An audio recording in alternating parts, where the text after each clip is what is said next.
우리 다 같이 하나님의 말씀 같이 한번 읽었으면 좋겠습니다. 우리 말씀은 요한복음 7장 37절부터 39절입니다. 요한복음 7장 37절부터 39절입니다. 다 같이 한번 읽어보도록 하겠습니다. 시작. 명절 끝날 곧 큰 날에 예수께서 서서 외쳐 이르시되 누구든지 목마르거든 내게로 와서 마시라. 나를 믿는 자는 성경의 이름과 같이 그 배에서 생수의 강이 흘러나오리라 하시니 이는 그를 믿는 자들이 받을 성령을 가리켜 말씀하신 것이라. 예수께서 아직 영광을 받지 아니하셨으므로 성령이 아직 그들에게 계시지 아니하더라. 아멘. 네, 반갑습니다 여러분. 이성민 전도사입니다. 이번 새로운 시즌에 여러분과 함께 예배할 수 있어서 영광입니다. 이 교회를 세우기까지 쏟아졌던 기도, 그리고 이 교회에 오기까지 결정하시기까지 쏟아내셨던 그 기도를 또한 분명히 많을 것이라고 저는 생각을 합니다. 저도 이 자리 좀 맡게 되면서 두려움이 있는 건 좀 사실이에요. 그럼에도 불구하고 오늘 이 자리에 제가 설 수 있는 것은 저의 어떠함이 아니라 저를 세우신 하나님의 어떠함 때문이라고 저는 믿고, 그리고 또 저를 믿어주시고 함께 이 예배 자리에 함께 해주시는 여러분 덕분이라고 믿습니다. 제가 2년 반, 3년 동안 그 글로벌 캠퍼스에서 사역을 하면서 거기에서 함께 이제 유입되면서 함께 지금 하고 있는 청년들도 있는데 여기는 그래서 이렇게 새로운 좀 다이내믹으로 함께 예배를 하게 되었습니다. 저뿐만이 아니라 사실 여기 대다수가 개척교회를 경험해 보신 기억은 없을 거예요.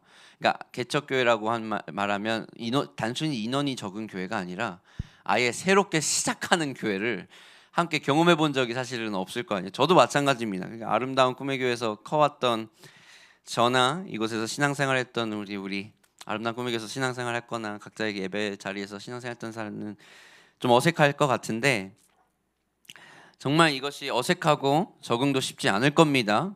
저희만 해도 이제 같은 연령대가 있는 게 아니죠. 여러 세대가 있는데 어떻게 보면 그렇게 여러 세대가 있고 다양한 사람들이 모여 있는 게 축복이라고 저는 생각을 합니다. 여러 세대가 하나의 가족이 됨으로써 서로를 사랑하고 도우며 배려하고 섬기면서 참된 가족 공동체를 이룰 수 있다고 믿습니다. 네, 많은 것이 좀 어색할 거예요. 저도 지금 어색합니다. 이 자리에 있는 것이. 그래서 자신이 익숙한 것을 떠나 새로운 틀 안에 이제 나를 둔다는 게 얼마나 어색한지, 네, 근데 얼마나 큰 용기와 믿음이 필요한지, 많은 것이 어색하겠지만 함께 이 자리에 믿음으로 함께 나아가기를 주님의 이름으로 축복합니다. 오늘 말씀은요, 제가 교회를 세우기에 정말 많은 고민을 거쳐야 했고, 이 교회의 방향과 정체성 그리고 비전과 부르심을 세우기에 큰 뼈대가 되었던 말씀입니다. 제가 사실 이것에 대한 이거를 제가 시리즈로 함께 영어 예배부에서는 그거를 몇 주간 겹쳐서 지금 얘기하고 있었는데, 오늘 마지막 마침표를 찍으면서 다음 주부터는 새로운 믿음의 여정을 시작하는 아브라함의 이야기로 하나님 앞에 말씀을 나눌 예정입니다. 그래서 오늘은 정말 이 교회의 중심되는 함께 비전과 이 교회가 나아가야 할 그 말씀의 깊이를 한번 보게 될 겁니다.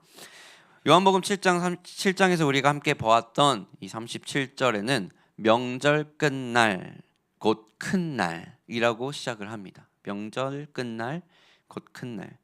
이야기는 이 명절, 유대인들한테는 세 가지의 큰 명절이 있는데 그 중에 이 명절은 초막절이라는 명절입니다. 영어로 하게 되면 The Feast of the Tabernacle 이런 얘기하는데, 초막이라는 걸 그냥 다 텐트라고 좀 생각하시면 돼요. 그러니까 텐트를 쳤던 날을 기억하는 거라서 초막절이라고 얘기를 합니다. 그래서 초막절은 이제 신명기에서 모든 유대 남성들이 지켜야 될 새 명절 중에 하나로, 유대력으로 7월 15일부터 22일까지 약 7일간 나뭇가지와 종려나무들의 가지로 초막을 만듭니다. 그래서 하나님의 언약궤가 안치되어 있던 성막 주변에 살았던 광야의 삶을 기억하는 절기예요. 그래서 모든 유대인들이 요 근처로, 하나님 앞에 성전 근처로 와서 야영한다고 보시면 돼요. 근데 이게 그냥 야영하고 하는 게 아니라 다들 요즘 캠핑 좋아하잖아요. 그냥 야영하는 게 아니라 그 야영하면서 그 당시에 먹었던 음식들, 그 당시에 했던 생각들 이런 걸 경험하면서 하나님이 나를 이런 곳으로 인도하셨고 이렇게 나를 인도하셨지라는 걸 기억하는 날입니다. 그래서 이 절기에는요 보통 8일째는 이 모든 사람들이 이곳에 모입니다. 한 곳으로 모여서 실로암 못에서 떠온 물을 제단 앞에 부어요. 그래서 이때가 되면 다 집으로 돌아가는 때인다고 된다고 해서 마지막 날이 되는 거예요. 그래서 이곳에 모든 유대인들이 광야 생활을 이제 기억하고 오늘날을 투영해 보았을지도 모릅니다. 로마의 압제로부터 살아가야 하는 자신들의 암울한 상황을 보고 있었을지도 모르죠. 그죠? 옛날에는 암울한 그 자신의 그 시절을 생각했다고 한다면 아마 예수님 당시 때 초막절 사람들은 아마 현재 자신들의 암울한 상황에 대해서 생각을 해봤을 거예요. 요즘 지금도 아마 이스라엘 사람들이 초막절을 지킬 때쯤이면 현재 전쟁을 겪고 있는 자신들의 상황이나 이런 것을 기억하면서 살고 있겠죠. 저희도 마찬가지입니다. 저희도 항상 아마 그런 절기가 돼서 초막절에는 그 광야 생활을 기억하게 하셨지라고 할 때 저희도 아마 우리의 지금의 삶과 그 당시의 삶을 투영해서 어떤 마음가짐을 있었겠구나 아마 볼 수 있을지 모르겠습니다. 근데 그때와 이 예수님이 말하고 있는 예수님이 지내시던 초막절의 때와 실제 그 광야 생활의 때의 다른 점이 한 가지가 있습니다. 바로 하나님의 임재의 유무예요. 무슨 소리냐면 광야 시대 때 이스라엘 백성들은요 성막 주변에 초막을 지어서 살면서 하나님의 임재를 상징하는 빽빽한 구름이 그들 성막 위를 덮고 있었어요. 그러니까 구름이 함께했어요. 밤에는 불기둥이 함께했었죠. 그래서 이스라엘 백성들은 실제로 가시적으로 그것을 보면서 하나님의 임재를 보고 느낄 수 있었어요. 그런데 지금의 초막절, 예수님 당시의 초막절의 상황에는 그런 것이 전혀 보이지가 않았습니다. 바리새인들과 사두개인들과 같은 종교 지도자들은요 어떠한 정치적인 이유로 편가르고 아웅다웅하는 모습만 보는 이 암울한 성전 안의 모습을 볼 수 있습니다. 그러니까 오늘 본문 이전 사건만 보셔도 얼마나 이 초막절이라는 명절이 하나님의 임재를 보기보다는 임재가 없는 다툼만 있는 날인지를 알 수 있을 겁니다. 그러니까 요한복음 7장 이전을 한번 보세요. 나중에 한번 보시면 문맥을 한번 보시면 막 서로 막 말다툼합니다. 이게 하나님을 기억하기보다 누가 맞냐, 네가 맞냐, 내가 맞냐 막 서로 싸우는 날만 있던 겁니다. 얼마나 백성들이 와서 실망을 많이 했겠어요. 먼 타지에서부터 정말 그걸 기억하기 위해서 초막절을 지키러 여기까지 왔는데 말씀 따라서 막상 와봤는데 성전 안에서는 말싸움만 하고 있으니 이게 얼마나 암울한 상황입니까? 그래서 아마 이곳에 모인 백성들은 한숨과 실망으로 가득 찬 채 돌아갈 채비를 하고 있었을 겁니다. 자, 이제 마지막 날에 모두가 해산해야 하는 그때, 실망만 가지고 해산해야 했던 그때에 예수님이 어떻게 하시냐면 갑자기 자리를 박차고 일어서면서 이런 말씀하십니다. 37절에 명절 끝나고 큰 날에 예수께서 서서 외쳐 이르시되 뭐라고 얘기하시냐면 누구든지 목마르거든 내게로 와서 마시라. 여러분 이거는 그냥 한 말이 아니에요. 이때 이 컨텍스트, 이 문맥을 하면 이 타이밍이 얼마나 대단한 타이밍인지 보셔야 돼요. 예수님이 8일째 때까지 기다리신 거예요. 이 말을 하려고.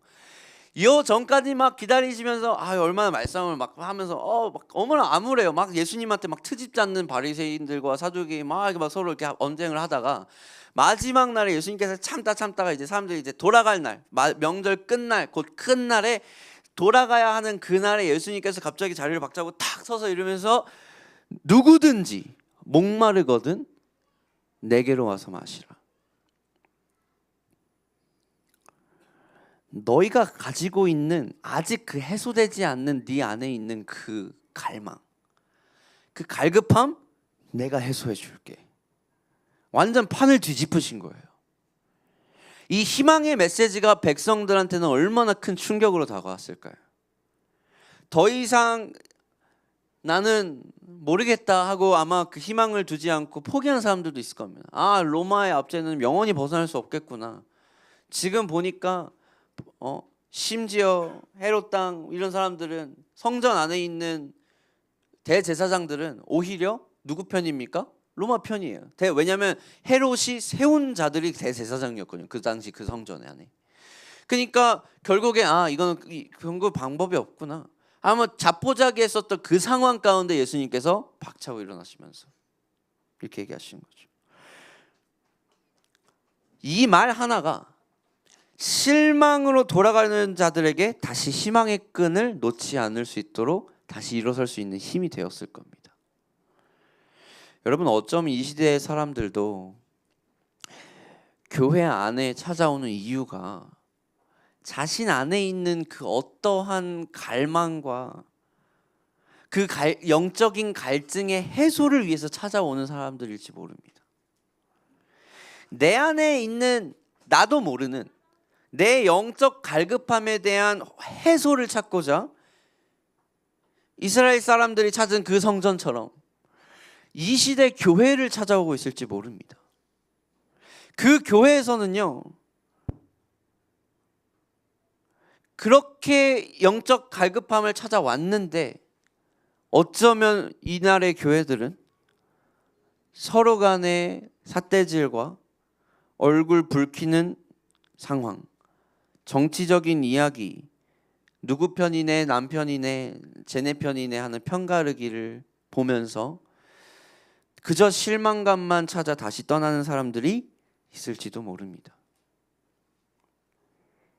여러분, 우리 헤이븐 교회는 그런 시대에 해답이 될 줄로 믿습니다. 그런 시대 안에 우리가 당당하게 서가지고 모든 갈증난 사람들에게 이렇게 이야기할 줄 알합니다. 누구든지 예수께로 나아오십시오. 교회도 아니에요. 누구든지 헤이븐 교회로 오십시오 이러면 이단이에요. 누구든지 예수께로 나아오시면 여러분들이 갖고 있는 그 영적 갈급함에 대한 해소를 해결받을 수 있습니다. 여기서 이 누구든지 말 그대로 누구든지예요. whoever. 편이 없고 어떤 정치적인 아젠다도 없으며 어떠한 생각과 어떠한 환경도 구애받지를 않죠. 뭐라고 합니까? 누구든지 예수께로 나아오면. 그러니까 여러분, 요즘 많은 사람들이 한국교회 문제들을 이야기를 할 때 저는 한국교회에 있는 사람입니다. 속한 사람이지만 자기 성찰이 어느 정도는 필요하다고 저는 봐요. 한국교회 문제를 이야기할 때 뭐가 문제냐 하면 공동체를 살피고 바라보는 시선이 있다고 해요. 그러니까 정확히 얘기를 하자면 한국교회가 어떠한 교리를 어떤 사람이 이곳에 들어올 수 있는지 없는지를 판가름하는 문지기가 된대요. 그러니까 이런 교리를 믿고 나의 공동체의 일원인지 아닌지를 결정하는 것이 예수님 한 분 그게 아니라 내가 그냥 살아가고 있는, 내가 그냥 믿고 있는, 그러니까 교리도 아니에요. 사실 죄송해요. 그러니까 내가 믿고 있는 어떤 내 생각의 아젠다, 그리고 그 교회의 특징, 그런 거죠. 그러니까 많은 시간을 거치면서요, 교회 공동체가 어떻게 형성이 되냐면 교회의 중심이 어떠한 실제로 말씀이나 이런 것이 아니라 나의 음악적인 스타일이나 비본질적인 것들, 나의 음악적인 스타일이나 어쩌면 이 교회의 환경이나 뭐 이런 것이 된다는 거죠. 그러니까 여러분, 어떻게 되냐면 교회 주변에 이렇게 울타리를 쳐놓는다는 거예요. 그래서 우리가 믿고 우리가 하고 있는 것에 따르지 않는 사람들은 아무도 환영하지 않는다는 겁니다. 그러니까 회심 자체를, 여러분, 어떤 회심 자체가 어떤 거에 되냐면 하나님 앞에 내가 돌아가는 게 회심이잖아요. 근데 여기는 회심 자체를 뭐를 보고 있냐면 우리가 갖고 있는 교리에 대한 동의나 신학 정보의 전달로 축소해버린 거예요. 그러니까 여러분, 이런 공동체가 잘못된 건 아닙니다. 이따가 제가 결말 마무리 지을 때 이런 공동체가 필요하다고 제가 얘기해 드릴 건데, 요게 중심이 돼버리면 무슨 일이 일어나냐면 울타리가 쳐지게 되면 수많은 우리가 나가고 리치해야 할, 우리가 전도해야 할 대상들이 이 교회에 찾아오기가 너무 힘들어진다는 거예요. 이런 공동체를 우리가 뭐라고 얘기하냐면 경계집합형 공동체라고 얘기해요. 경계집합형 공동체. 그러니까 여러분 이런 공동체는 사실 어떤 류의 공동체냐면 구약 시대의 공동체예요. 구약 시대 때 하나님의 거룩한 공동체로 들어오기 위해서는 할례를 받아야 되고 613가지의 율법이라는 어떤 그 울타리 안에 반드시 있어야 되고 그것에 따르지 않으면 공동체에 있지 못한다라는 것이죠. 이게 하나님의 은혜를 경험한 공동체는요, 사실은요, 이 울타리보다는 그 안에서 흘러나오는 샘에서 하나님의 은혜가 계속 공급해야 되는데 우리는 계속 울타리를 쳐놓고 못 나가게만 급급하지 들어올 수 있게는 하지 못하는 거예요. 그래서 중요한 슬로건이 있습니다. 교회 안에 정말 교회가 어떤 말을 지내야 할까? 울타리가 아니라 샘이다. 여러분 어떤 농업사회에서 농부들이 자기 땅에 울타리를 쳐요. 그 다음에 울타리 안에 있는 가축과 울타리 밖에 있는 이웃 농장의 가축을 보호합니다. 이게 뭐냐면 경계집합형 가축 기르는 그거예요. 그런데 농장이나 목장이 어마어마하게 넓은 호주 같은 데는 이게 안 돼요. 우리 한국 땅이야 누가 누구 땅인지 그냥 한 걸음만 가도 알 수 있잖아요. 굉장히 precise, 굉장히 이렇게 치밀하게 조밀조밀하게 여기는 내 땅 저기 내 땅 1cm 단위로 세놓거든요. 근데 여러분 생각해 보세요. 그 호주나 이런 데는 농장을 짓는데 농장이 그러니까 상상을 해보세요. 양과 소의 개체 수가 인간보다 많아요. 호주나 네덜란드는. 그러니까 얼마나 커요 땅이. 거기에 다 가축들이 사는데 여기를 그럼 어떻게 관리합니까? 그죠? 그러면 그 넓은 땅을 다 울타리를 쳐놓고 살 수는 없잖아요. 울타리를 쳐놓는다고 해도 울타리 자체가 한 도시야. 그러니까 애들을 어떻게 갖고 옵니까?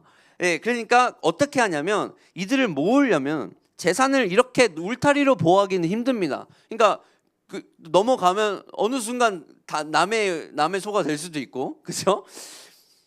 그래서 호주에서는 어떻게 하냐면 농부는요 어떻게 하냐면 샘을 판다 그래요. 그 자기의 땅의 정가운데에다가 샘을 파서 그 오지에 귀중한 물을 공급하는 물의 근원을 만들어요. 그러면 가축이요 길을 잃더라도 죽지 않으려고 목말라 죽지 않으려고 결국엔 그걸로 돌아온다는 거예요. 그러니까 절대로 그냥 한번 목말라 본 또 애들은 절대로 샘 겉을 떠나지 않는다고 합니다. 여긴 내 샘이야. 여기 얼마 내가 어디를 가도 먹을 수 있어. 근데 내가 얼마큼 멀리 가면 다시 못 돌아오니까 그만큼 가지 말아야지 하면서 저절로 그걸 관리한다 그래요. 그러니까 이것이 뭐냐면 중심 집합형 공동체. 그러니까 어떠한 중심이 있고 거기 그 중심 안에 그 사람들이 내가 울타리를 쳐놓고 모이라 이게 아니라 경계 집합이 아니라 중심을 해놓고 이곳이 말뚝을 박아놓고 이곳이 우리가 와야 하는 곳입니다. 이곳에 우리를 갈증을 해소하는 그 물의 공급원만 계속 공급이 된다고 한다면 우리가 노력을 하지 않고 울타리를 쳐놓고 너는 오네 안 오네, 너는 율법 지켰네 안 지켰네, 우리 교회 룰을 너가 어겼네 안 어겼네 이런 거를 이야기하기보다 정말 거기 안에 임재하를 사모하고 하나님 앞에 그 샘을 보는 거죠. 그러니까 여러분 아가서 4장 15절에서 예수님이 그러니까 그게 남자와 여자의 말이지만 예수님이 솔로몬이 여자에게 하는 말이지만 우리 예수님이 교회한테 하는 말이거든요. 근데 여기서 뭐라냐면 너는 동산의 샘이요 생수의 우물이다. 레바논에서부터 흐르는 시내로구나. 그러니까 여러분 교회가 예수님의 참된 신부가 돼야 합니다. 아멘. 그런데 이미 그건 아시는 저는 믿는데 하나님이 진정으로 찾는 신부는요 이러한 덮은 동산의 샘인 거예요. 이 말은 뭡니까? 하나님이 찾는 교회 안에는요 울타리라기보다는 이곳에 생명의 샘물이 안에서부터 흘러나오기를 바라는 거예요. 그러니까 여러분 이 샘물이 그럼 뭡니까?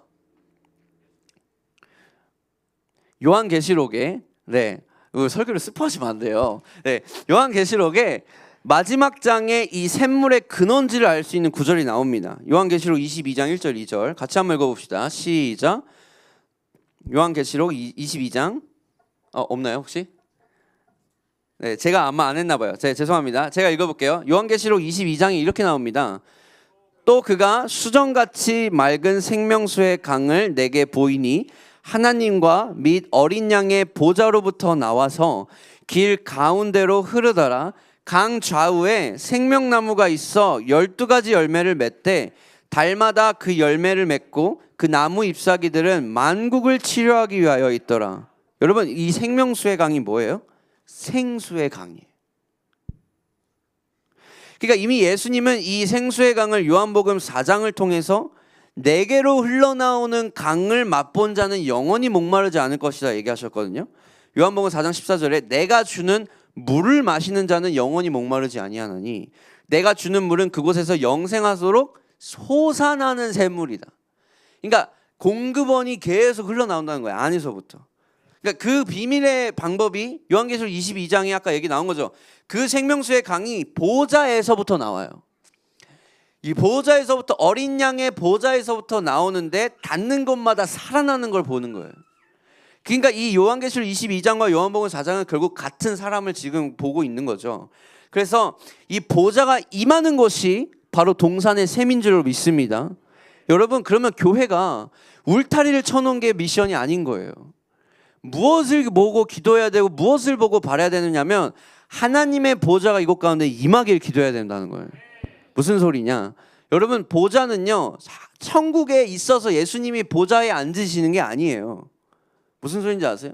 하나님이 앉으시면 그곳이 보좌예요. 예수님이 저긴 내 보좌야 하고 예수님이 보좌 찾아서 앉으시는 게 아니라 예수님이 앉으시면 그곳이 보좌가 돼요.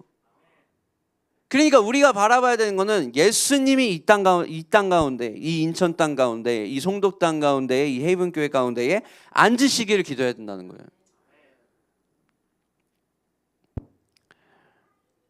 그래서 예수님은 본문에서 아까 그 초막절을 지내고 실망하던 그분들에게 다시 한번 이 갈급한 영혼들에게 목이 말라서 그 우물가의 여인을 찾아간 것처럼 목이 말라서 성전 안에서 다시 돌아가려고 실망으로 돌아가려는 사람들한테 이렇게 얘기하는 거예요. 누구든지 나에게 와라. 오면 된다. 그러면서 38절에 이렇게 얘기해요. 나를 믿는 자는 성경의 이름과 같이 그 배에서 생수의 강이 흘러나오리라. 이는 그는 믿는 자들이 받을 성령을 가리켜 말씀하신 것이라. 아멘. 여러분, 다시 한번 얘기해 볼게요. 보좌에, 예수님이 앉으신 그 보좌의 생명수의 강이 흐릅니다. 근데 예수님이 여기서 더 나가서 뭐를 하냐면 나중에 이 믿는 자들이 받게 될 성령님을 뜻하게 하시면서 뭐를 얘기하냐면 나를 믿는 자는 성경 이름과 같이 그 배에서, 너희의 배에서 생수의 강이 흘러나오게 될 거야. 너네가 그 생수의 강의 공급원이 될 거야. 누구로 인해서? 너희가 알고 너네가 받은 성령님의 능력으로 인해서.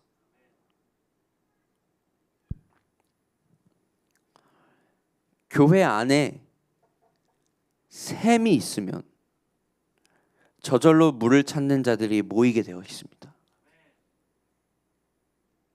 교회 안에 샘이 흐르면 울타리가 필요 없이도 그들이 이곳에 터를 잡게 될 것입니다. 이곳에 예배가 계속돼야 되는 이유고 우리가 기도의 집을 하고 하나님을 하는 예배 본질, 기도와 예배를 다시 세우려고 하는 이유입니다.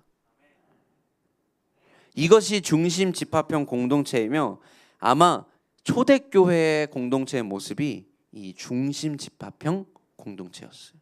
구약시대 때는 경계 집합형. 근데 하나님께서, 예수님께서 그 일을 이루시고 나서 신약시대 때 이 중심 집합형 공동체로 바꾸신 거죠. 근데 여기도 문제는 또 있어요. 사실 이렇게 만약에 울타리가 없으면 어떡하나. 그러면 생각해 보세요. 울타리가 아예 없으면 또 문제가 뭡니까? 맹수들이 찾아와요. 그러니까 이 교회를 잘 세울 때 많은 사람들이 울타리를 그러면 빼자. 중심 집합이다. 울타리는 필요 없다. 누구든지 웰컴입니다. 하면서 이런 슬로건을 가지고 누구든지 교회 받아요. 하나님 앞에 차별이란 없습니다. 당신의 모습 그대로 나오십시오. 당신 모습 그대로 나오십시오. 얼핏 듣기에는 기분 좋은 말 같지만 사실 이렇게 모인 공동체에 깊이라는 게 생길 수는 없습니다. 그러니까 하나님을 믿기보다 그냥 공동체에 속하는 게 먼저가 되고 그냥 울타리가 아예 없다 하게 되면 그냥 율법과 말씀이라는 울타리가 거기 안에 없게 된다면 그 울타리 안으로 누가 들어오냐면 맹수가 들어와요. 잘못된 선동자들이 들어와요. 그렇기 때문에 이 중심 집합형 공동체는 하나님의 거룩한 공동체성을 해할 수 있게 된다. 그러니까 이런 슬로건만 내미다가 결국 신천지나 다른 교리들을 갖고 있는 이들의 유입으로써 이제 공동체가 무너지고 와야 될 수 있다는 거죠. 그렇죠? 근데 그런 문제예요. 그러면 이 양쪽 문제를 다 그들의 장점과 단점들이 다 존재하는데 그러면 이 대책이 있을까요? 어떻게 해야 그러면 깊이 있는 교회가 되고 어떻게 해야 하나님이 원하시는 교회가 될까요? 울타리는 없으면서도 누구든지 오게 만들면서도 어떻게 하면 이 공동체가 하나님의 중심으로 온전히 세워질 수 있을까요? 그러니까 이 해답의 말씀은요, 예수님을 통해서 근데 봐야 되는 거예요. 우리가 항상 놓치는 게 있어요. 우리는 그러면 이제 공동체에 대해서 고민을 하고 교회에 대해서 세팅을 할 때, 그러니까 예수님을 보기보다 다른 교회들은 어떻게 하지? 아니면 다른 교회들은 이렇게 해서 이렇게 성장했구나. 그럼 우리가 그들을 벤치마킹해서 그들을 따라가자. 아니요, 이들이 이런 프로그램을 하는구나. 그냥 우리도 이런 프로그램을 해서 어떤 공동체를 하자.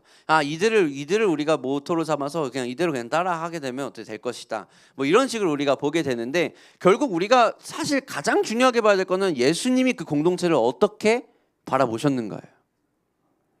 공간복음은요 크게 세 부분을 납니다. 첫 번째, 예수님이 갈릴리아 부쪽 지역에서 제자들과 함께 행하신 사역을 시간 순으로 기록하는 게 공간복음 첫 번째. 두 번째는 예수님이 이제 그 제자들과 함께 어디로 가냐면 예루살렘 향해서 나가십니다. 그래서 남쪽으로 이동하시는 여정이 있고 이제 그 복음의 세 번째는 어떻게 되냐면 예수님 사역의 마지막 부분이죠. 그분이 이제 어디로 들어가요? 직접 예루살렘 안으로 들어가요. 그러니까 외곽에서 점점 남쪽으로 가서 예루살렘 안으로 쏙 들어가는 거예요.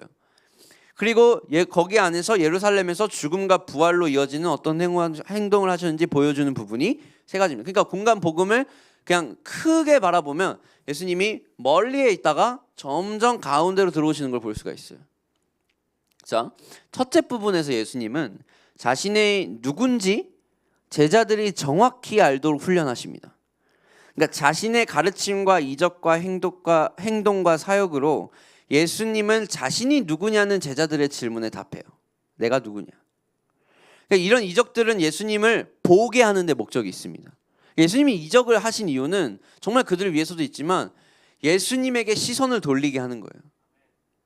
그러니까 관심 없는 사람들조차 누군가가 갑자기 손이 말많은 사람들이 나와버릴 때 갑자기 보니까 저기 있는 사람이 굉장히 안증뱅이였는데 갑자기 일어나 버렸대. 얘는 소경했는데 눈을 떠버렸네 하면서 예수가 누구야? 하면서 예수님께 시선을 돌리게 만들었다 이거예요.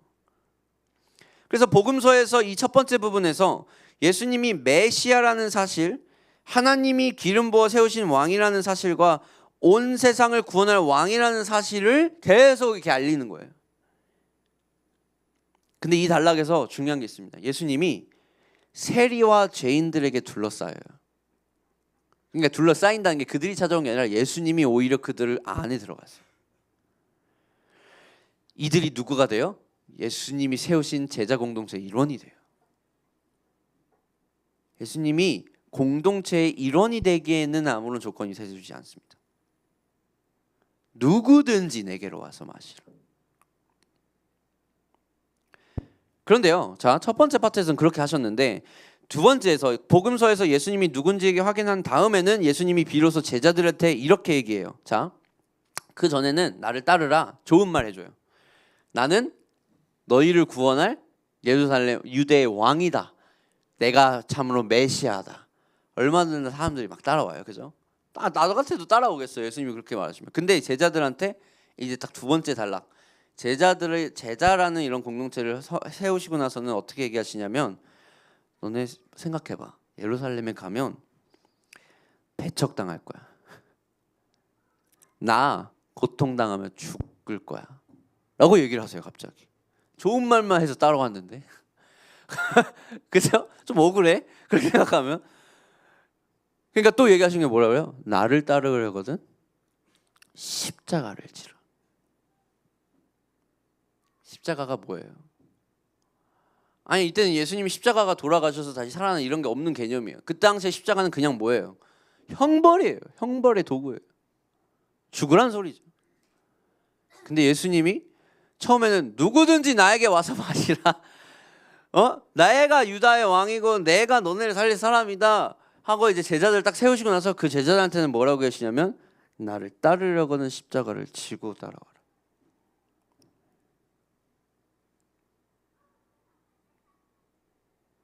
여러분 수많은 사람들이 예수님의 공동체로 초대되어 들어갔습니다. 어떤 울타리도 없었어요 실제로. 근데 하지만 이 공동체에 들어서게 되면 예수님은 단지 공동체의 일원이기에 그치지 말고 헌신하라고 요구하세요. 이제 예수님은 더 깊은 곳으로 들어올지 아니면 그 자리에서 만족할지 그들에게 선택을 물어봅니다. 생수의 샘 대신 예수님의 주변에는 그래서 두 집단이 있는 거예요. 예수님을 따르는 무리와 제자들이 있습니다. 그러니까 여러분 이 무리들은요 예수님을 따라다니며 기적을 체험하고 예수님의 말씀을 그냥 그 먼저에서 듣는 바깥 집단. 근데 어느 시점에 이르면 예수님은 그들에게 헌신과 신앙을 요구해요. 높은 울타리를 제공하는 거예요. 그러니까 거기에 반응하여 안으로 들어오는 사람들을 우리는 뭐라 부르냐면 제자들이라고 부르는 거예요. 예수님은 공동체에 들어온 사람들에게 도전을 주심인데 여러분 부자 관원이 좋은 이야기입니다. 부자 관원 아시죠? 여러분 부자 관원이 예수님에게 올 때 이제 뭐 부자 관원은 뭐 하고 싶어요? 예수님의 안으로 오고 싶은 거야. 예수님의 최측근이 되고 싶은 거예요. 그래서 괜히 이목을 끌만한 말을 합니다. 이 부자 관원이 예수님을 딱 찾아가서 어떻게 하면 천국에 갈 수 있습니까? 그죠? 이 맥락으로 봐야 돼요 이 말씀을. 근데 예수님이 부자 관원에 대한 사랑과 관심을 드러내십니다. 그러면서 그에게 도전을 줘요. 나를 따르라. 그냥 나를 따르라가 아니라 너가 갖고 있는 모든 것을 팔아서 가난한 자에게 나눠주고 나를 따르라. 울타리.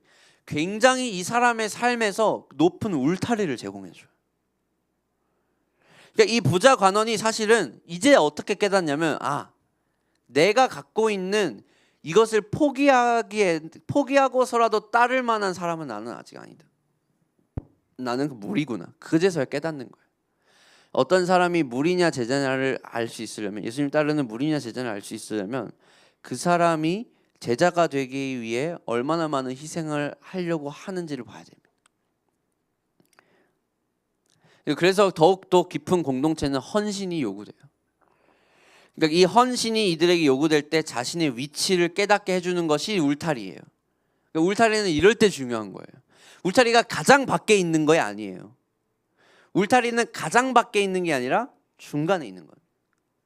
누구든지 오게 하다가 이제 나한테 더욱더 가까이 오고 싶니? 이 울타리를 넘어. 이게 얘기하시는 거죠. 그러니까 여러분 아마 어쩌면 예수님은 속하기만 중요시하는 현대교회의 문제점도 이때 이미 아셨을 거고 높은 울타리만 제시하는 전통교회들의 문제점도 아마 아셨을 것 같아요. 여러분 부자 관원의 이야기에서 알 수 있듯이 여러분 예수님은 누구든지 오기를 좋아했으나 진정으로 그분을 따르는지 확인하라고 계속 요구도 하셨습니다. 우리가 깊이 있는 공동체, 깊이 있는 교회가 되기 위해서는 이 전통 교회가 가지고 있는 울타리와 현대 교회의 그 속함, 그 belonging이라고 얘기하죠. 그러니까 이거를 동시에 취하고 그들의 장점을 봐야 되는데 이렇게 보는 게 아니라 예수님을 보면 이미 예수님이 그 장점들을 취하고 계셨다는 거예요.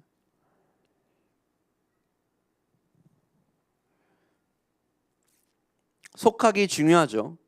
이 교회는요, 이 수많은 그 wanderer, 그러니까 예수님을 떠나고 방황하고 있는 모든 자들이 여기서 임할 수 있는, 함께할 수 있는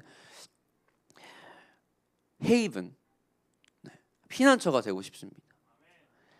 근데 이 피난처 안에 단순히 이렇게만 피난처만 이렇게 너 피난처만 대라 누구든지 환영이다. 그래서 아무런 우리가 기준이 없이 하다가 보면 결국에 깊어지지 못해요 교회가. 그래서 하나님 앞에 동시에 복음과 진리를 부끄러워하지 않고 그 안에 가득 채울 그 말씀이 중심되어서 그 안에 너가 정말 이 안에 어바이드하길 원하니? 이 안에 너희가 함께 있기를 원하니? 하면서 이야기하고 요구해주는 그 울타리가 반드시 이 안에 존재하는 거죠. 여기를 넘은 사람들은 정식으로 하나님과 함께하는 제자의 삶을 사는 거죠. 근데 예수님은요 제일 안쪽에서 계속 이렇게 얘기해요. 안으로 와라. 한 번도 예수님은 나가라 한 적이 없어요. 안으로 와라. 나가는 사람들은 결국 뭐예요? 개개인의 결정이에요.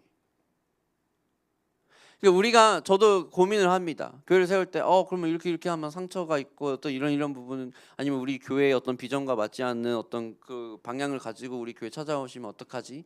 근데 결국에는 우리는 계속 오라고 초청을 하고 결국 그 안에 있는 울타리 가운데 본인들이 어떻게 내가 이 교회에서 내가 함께 할 수 있겠구나 세워질 수 있는 본인의 선택을 우리가 강요할 수는 없는 거죠. 우리 교회에 들어오는 건 쉽습니다. 근데 하나님과 일과 사역을 마땅히 감당해야 하는 사역자가 되는 건 쉽지 않죠. 그렇다고 제가 말하는 사역자는 단순히 뭐 저 같은 교역자만 이야기하는 게 아니라 하나님 앞에 헌신하여 내가 주님을 위해 살겠다고 마음먹은 사람들은 다 사역자인 거예요. 미니스터. 여러분 모두가 사역자인 줄 믿습니다. 자신의 많은 것을 포기해야 하며 예수님이 중심된 삶을 살도록 하나님이 이끄실 거라는 거예요. 예수님도 또한 이런 높은 울타리를 요구하셨고 우리는 이런 공동체 관으로서 세워진 교회를 통해서 더욱더 깊은 신앙생활을 유지할 수 있을 거라고 확신합니다. 제가 물어볼게요. 여러분들은 제자인가요? 무리인가요? 부자 관원의 스토리처럼 내가 제자인지 무리인지 알 수 있는 딱 기준이 있습니다.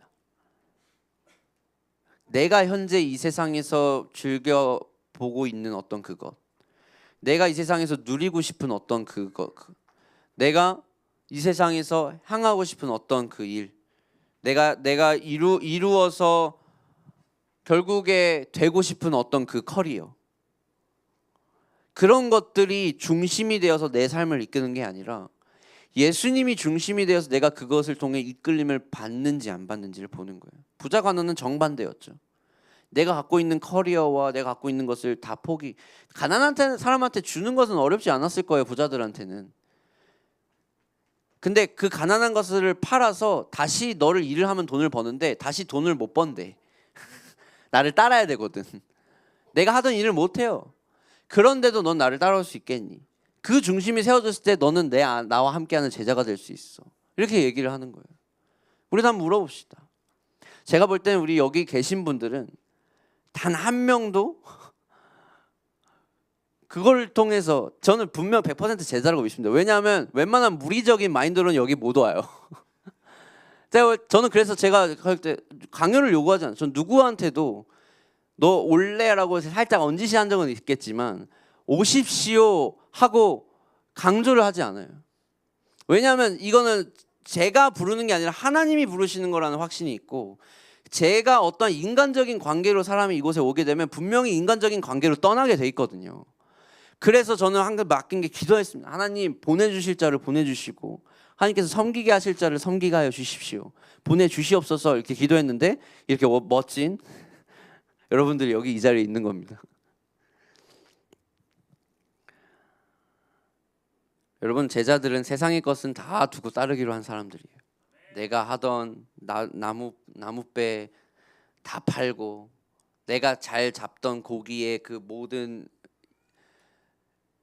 알죠? 그런 있잖아요. 우리 요즘 날로 치면 내가 대학에서 이만큼 여기 전공을 했어. For example, like you studied CS, 컴퓨터 사이언스, 컴퓨터 공학을 전공했는데 갑자기 하나님이 컴퓨터 공학과는 전혀 없는 곳으로 오라고 얘기하시는 거예요. Not you. For example. 그런 게 아니라 근데 그 제자들은 결국 어떻게 했냐면 내가 믿고 내가 따르던 어떤 그 인간적인 생각을 의지한 게 아니라 그 부르신 그 음성에 그냥 단순히 따라간 거예요. 하나님은 그 중심을 보시고 제자 안으로 부르신 겁니다. 제가 볼 때는 예수님이 제자로 너 내 제자가 될래? 물어본 사람이 딱 12명이 있을 것만 같진 않아요. 불렀는데 내가 제자 되기로 했습니다라고 결정한 사람이 12명이었을 것 같아요. 물론 예수님이 He's sovereign. 그 하나님이 다 아시죠. 누가 될지 결국에는. 그렇지만 하나님이 계속해서 그냥 이렇게 요구하신 거예요. 너네 선택이 다르다. 너가 내 제자 될래? 우리 헤이븐 교회 같이 시작할 우리 멤버들은 하나님을 정말 저도 아니고 저랑 관계가 아예 없으신 분도 오시겠다고 하셨었잖아요. 그러니까 저를 따른 게 아니라 그 예수님이 그냥 부르신 그 심플한 그 부르심에 그냥 대답하여서 함께 따르신 분들이라고 저는 따르신 제자들이라고 저는 믿습니다. 네, 우리 찬팀 이제 올라와 주세요.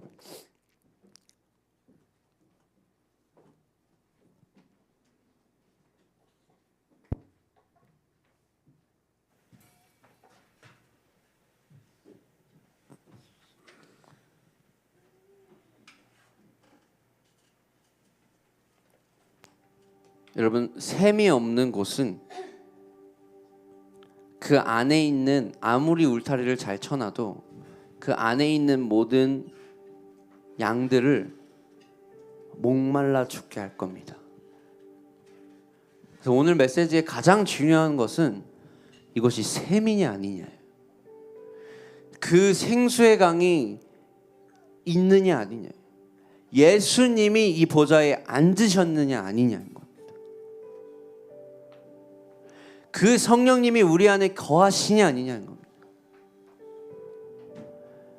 울타리 이런 거 다 필요 없습니다. 일단 가장 먼저 중요한 것은 샘이 흐르게 해야 됩니다.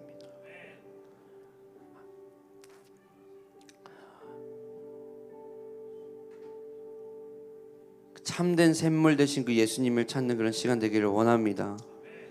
여러분, 이 생수의 강의 근원이 이 교회가 될 수 있는 이유는 어떤 여기가 금은동으로 치장돼 있어서 뭔가 사람들이 이목을 끌만한 어떤 그런 걸 갖춰서가 아니라 보기엔 작고 초라하고 보잘것없는 이 공간일지라도 하나님이 임재하셔서 함께하고 싶은 곳이기 때문일 줄 믿습니다. 샘이신 그리스도에 가까이 가면 갈수록 채워지고 나를 헌신하면 헌신할수록 내 영의 목마름과 내 영의 갈증이 해갈되는 것입니다. 이 헤이븐에서 흘러나오는 생수의 강물이 닿는 모든 것마다 살아나는 갈증을 해갈해주는 샘물이 되기를 믿음으로 선포합니다. 우리 다 같이 한번 예수만 그 우리에게 유일한 물의 근원지 되실 수 있는 그분, 그 예수님을 찾으면서 기도하는 시간 되었으면 좋겠습니다. 주님의 임재 앞에, 보좌 앞에 더 가까이 나아갑시다. 다 같이 한번 찬양합니다. 나 오직 주만 원해. 꿈을 이루는 것보다 내가 원했던 모든 것보다 주 알기 원해. 난 주의 것이 나의 것, 비밀한 사랑 나가셨네. 주의 눈을 보며 나 영원히 기쁨을 누리네. 오직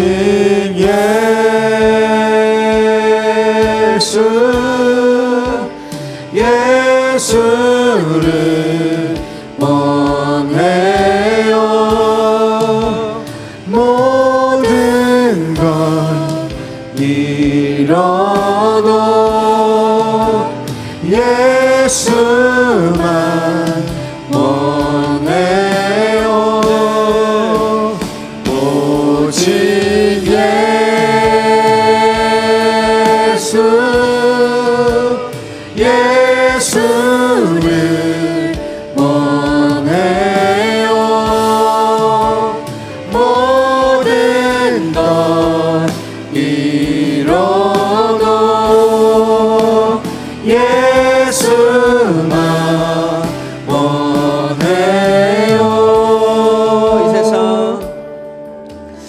이 세상 그 누구도 무엇도 필요 없네.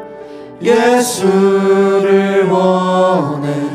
예수만 원해. 이 세상 그 누구도 무엇도 필요 없네. 예수를 원해. 예수만 원해. 이 세상 그 누구도 무엇도 필요 없네. 예수를 원해. 예수만 원해.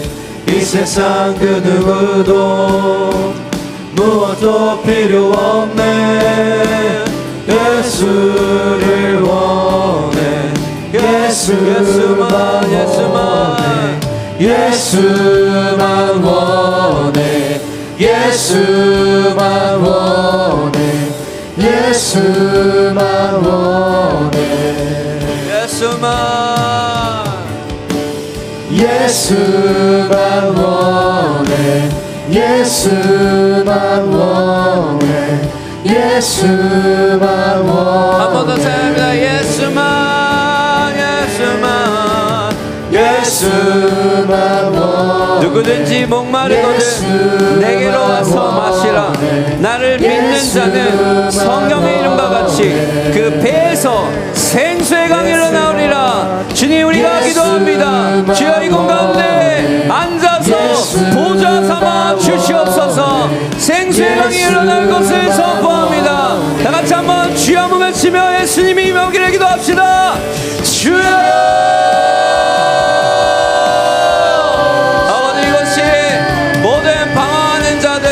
수고하고 무겁고 짐진 자들이 찾는 주님의 생수의 강물이 된 그 근원지가 되게 하여 주십시오. 아버지, 우리의 유일한 피난처며 아버지, 우리가 정착할 그 공간이 되게 하여 주시옵소서. 할렐루야.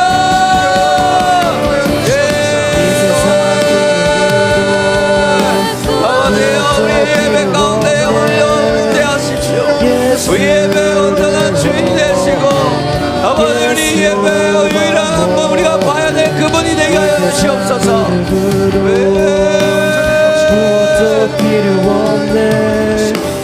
예수만 찾습니다. 예수만 원합니다.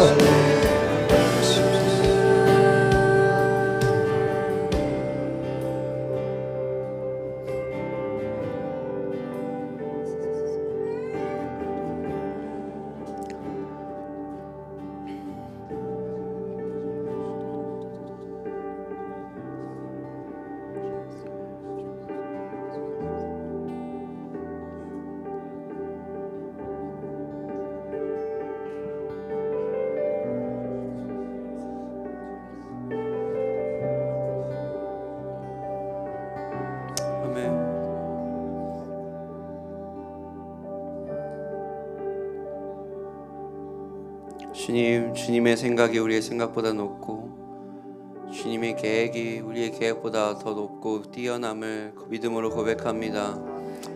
주여, 다른 것은 다 모르겠지만 주여, 이 공간 안에 주님이 임재하시기를 기도합니다. 이 공간 안에 주님이 중심된 교회가 되기를 기도합니다. 우리의 그 각 사람의 삶 가운데에 예수님이 나의 자리에 내 생각과 내 중심이 아닌 예수님이 중심되어 아버지, 그 생수의 강물의 샘이 성령을 통하여 우리 안으로부터 흐르기를 기도합니다. 주여, 앞으로 나아갈 그 모든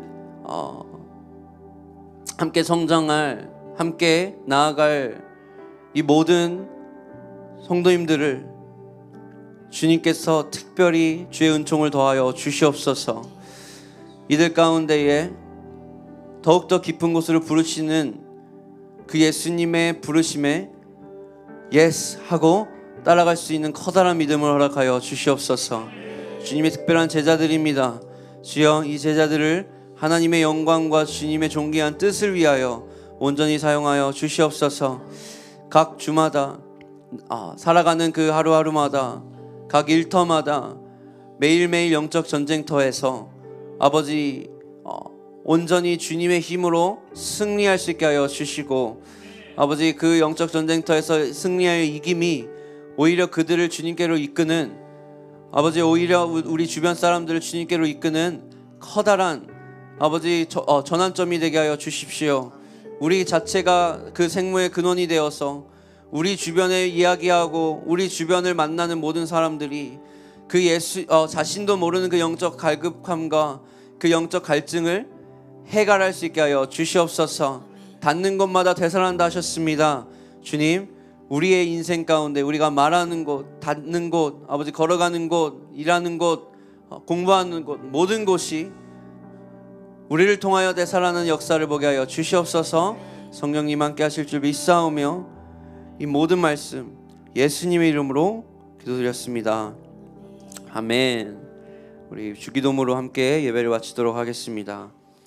하늘에 계신 우리 아버지여, 이름이 거룩히 여김을 받으시오며 나라의 마옵시며 뜻이 하늘에서 이루어진 것 같이 땅에서도 이루어지리이다. 오늘 우리에게 일용할 양식을 주옵시고 우리가 우리에게 죄진 자를 사하여 준 것 같이 우리의 죄를 사하여 주옵시고 우리를 시험에 들게 하지 마옵시고 다만 악에서 구하옵소서.